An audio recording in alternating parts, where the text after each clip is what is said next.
Station आप सबका स्वागत करता हूं। शुरू करते हैं आज के डिफेंस समाचार को। चलिए बढ़ते हैं डिफेंस अपडेट की तरफ। भारत अब राफेल मरीन फाइटर जेट के सौदे को पक्का करने जा रहा है। इसे देखते हुए अब भारतीय नौसेना इस फाइटर जेट को स्वदेशी एंटी शिप क्षमताओं से लैस करने की योजना बना रही है। हालांकि ऐसा नहीं है कि इस फाइटर जेट के साथ एंटी शिप मिसाइल नहीं है, बल्कि इसमें एक्सोसेट मिसाइल लगी हुई है। लेकिन प्रॉब्लम यह है कि इसकी रेंज केवल 70 किलोमीटर है, जो कि नौसेना के हिसाब से बहुत कम है।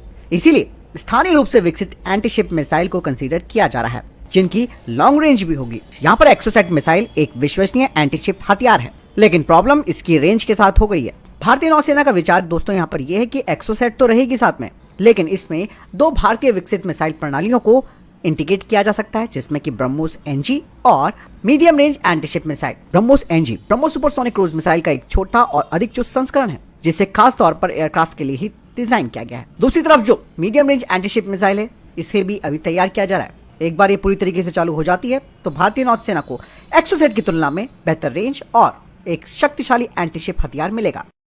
बढ़ते हैं नेक्स्ट अपडेट की तरफ। भारतीय सेना अब जो प्राइवेट सेक्टर की फर्म्स हैं, उनके साथ मिलकर अपने स्मर्च एमुनेशन का लाइफ एक्सटेंशन करना चाहती है, ताकि भारतीय सेना अपनी आर्टिलरी सिस्टम की ऑपरेशनल रेडीनेस को सुनिश्चित कर सके।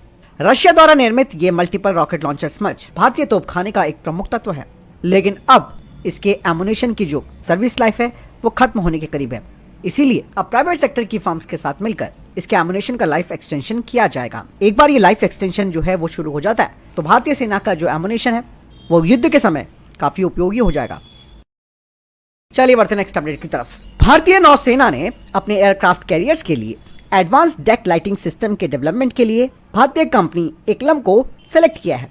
एक्लम इंटीग्रेटेड सिस्टम प्राइवेट लिमिटेड अब भारतीय नौसेना के लिए डेक लाइटिंग सिस्टम को तैयार करेगी, जिन्हें की आईडेक्स इनिशिएटिव के तहत चुना गया है। और ये प्रोग्राम दोस्तों भारतीय नौसेना के प्लेटफॉर्म पर सुरक्षित और कुशल एयरक्राफ्ट ऑपरेशन के लिए काफी महत्वपूर्ण प्रणालियों।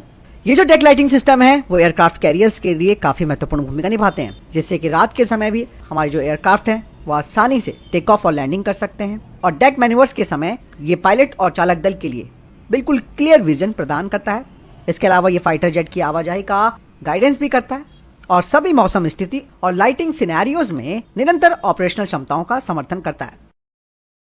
बढ़ते नेक्स्ट अपडेट की तरफ, जो कि एएमसीए फाइटर जेट प्रोग्राम को लेकर आ रही है।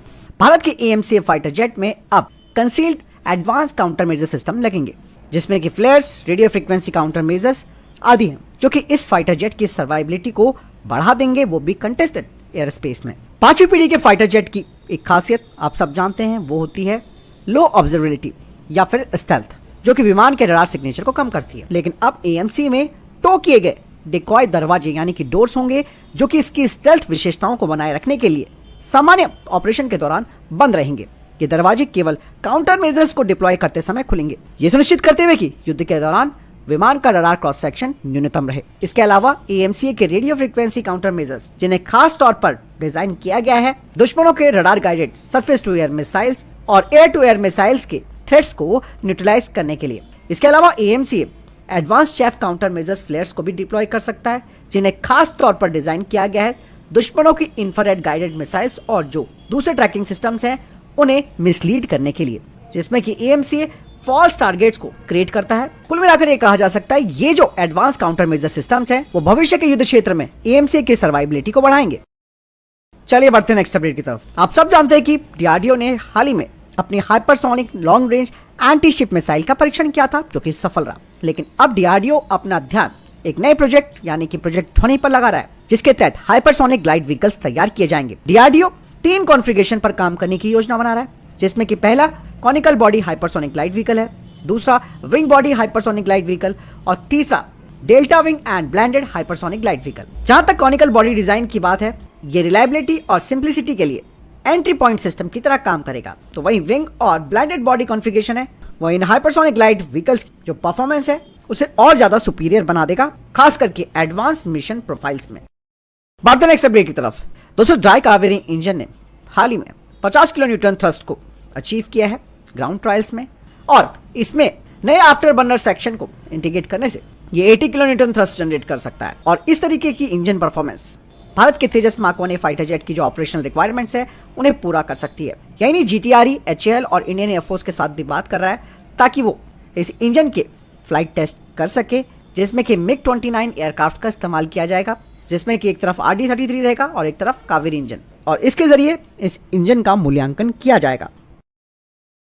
बढ़ते नेक्स्ट अपडेट की तरफ दोस्तों, भारतीय सेना ने अब तैयार कर लिया है खड़क कामिकेजी ड्रोन। ये बहुत ही घातक ड्रोन होने वाला है, जिसे कि भारतीय सेना ने इन हाउस डेवलप किया है। ये ड्रोन दिखने में बहुत हल्का नजर आता है, लेकिन ये काफी घातक है। डिफेंस एक्सपर्ट्स कहते हैं कि इस तरीके के ड्रोन्स का इस्तेमाल रशिया यूक्रेन युद्ध के दौरान काफी ज्यादा हुआ है। ये कामिकेजी ड्रोन दुश्मनों के ठिकानों को खत्म करने में माहिर है। ये एक हाई स्पीड ड्रोन है जो कि 40 किलोमीटर प्रति सेकंड की रफ्तार से उड़ान भर सकता है।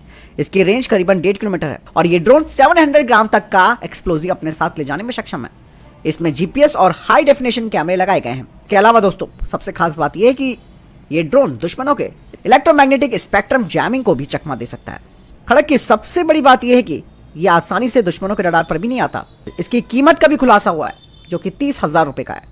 और हाल ही में दोस्तों केंद्रीय गृह मंत्री अमित शाह जी ने भी कहा था कि भारत अपनी सीमाओं को सुरक्षित रखने के लिए जल्द ही एंटी ड्रोन सिस्टम यूनिट का गठन भी करेगा। चलिए बढ़ते नेक्स्ट अपडेट की तरफ। रक्षा मंत्री राजनाथ सिंह ने रशिया में INS तुशील, जो कि तलवार श्रेणी का फ्रिगेट है, उसे कमीशन किया है। बढ़ते नेक्स्ट अपडेट की तरफ। भारत इलेक्ट्रॉनिक्स लिमिटेड को 634 करोड़ रुपए के अतिरिक्त ऑर्डर मिले हैं और जो मेजर ऑर्डर्स हैं उनमें आकाश मिसाइल सिस्टम का रखरखाव, गन्स के लिए टेलीस्कोपिक साइट्स का निर्माण करना, कम्युनिकेशन इक्विपमेंट्स बनाना, जैमर्स, इलेक्ट्रॉनिक वोटिंग मशीन बनाना, टेस्ट स्टेशन, स्पेयर्स और सर्विसेज इसमें शामिल है। इन ऑर्डरों के साथ भारत इलेक्ट्रॉनिक्स लिमिटेड ने अब करंट फाइनेंशियल ईयर में कुल 8,828 करोड़ रुपए के ऑर्डर को जमा भी कर लिया है। चलिए बढ़ते हैं नेक्स्ट अपडेट की तरफ। हाल ही में भारत और UK 2+2 foreign plus defence dialogue New Delhi में आयोजित हुआ। इस दौरान यूके ने भारत को एक मजबूती के साथ समर्थन दिया है रोल्स रॉयस के प्रपोजल को लेकर, जो कि DRDO के साथ 6th जनरेशन का इंजन तैयार कर सकता है AMC फाइटर जेट के लिए। चलिए बढ़ते हैं नेक्स्ट अपडेट की तरफ। जनरल इलेक्ट्रिक की तरफ से कहा गया है कि वो 2026 से यानी कि 2026 से हर साल 24 से 26 F404 इंजन की डिलीवरी सुनिश्चित करेगा। हाल ही में एक खबर आई थी कि बांग्लादेश ने भारतीय सीमा पर बैराकटर TB2 ड्रोन को ऑपरेट किया, लेकिन बांग्लादेश का रक्षा मंत्रालय इसे मानने से साफ इनकार कर रहा है। लेकिन दोस्तों इस बात में कितनी सच्चाई है, इस बात का भी खुलासा हो गया है। कुछ रिपोर्ट्स आई है जिसमें बताया गया है कि बांग्लादेश ने भारत की सीमा से लगे क्षेत्रों की निगरानी के लिए इन ड्रोन्स का इस्तेमाल किया था। इसके कुछ स्क्रीनशॉट्स भी जारी किए गए हैं, जिसमें देखा जा सकता है कि 3 दिसंबर 2024 को भारतीय सीमा के पास ये ड्रोन काम कर रहे थे, जिससे कि बांग्लादेश का झूठ सिरे से खारिज होता है कि उसने कभी ने तैनात नहीं किया।